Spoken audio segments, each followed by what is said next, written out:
Berbagai persiapan mulai dilakukan menjelang kunjungan kerja Presiden Joko Widodo. Informasi selengkapnya akan disampaikan reporter TVRI Aceh Khalid Fikriyadi langsung dari Aceh Utara.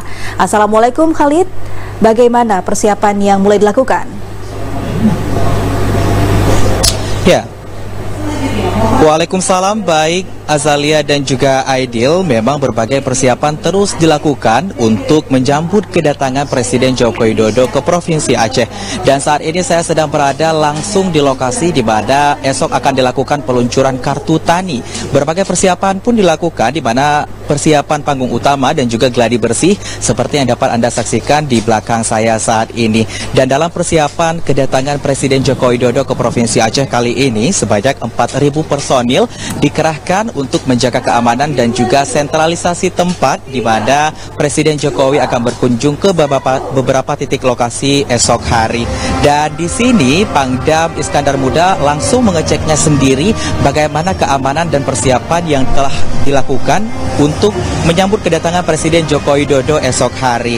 Dan dalam kedatangan Presiden ke Aceh kali ini ada beberapa agenda yang akan dilaksanakan, seperti peresmian pabrik NKK PT PIM, peluncuran kartu tani BSI, dan juga jumpa milenial. Dan diperkirakan Presiden Joko Widodo akan kembali ke Jakarta usai melaksanakan seluruh agenda di Aceh Utara esok hari.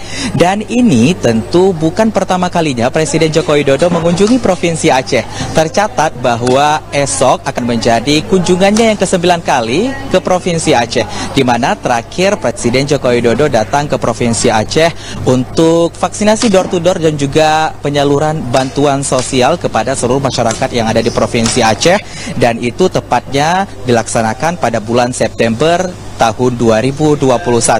Dan demikian dapat kami laporkan dari Aceh Utara. Kita kembali ke studio. Baik, terima kasih Khalid Fikriyadi atas laporannya. Selamat beraktivitas kembali. Wassalamualaikum warahmatullahi wabarakatuh.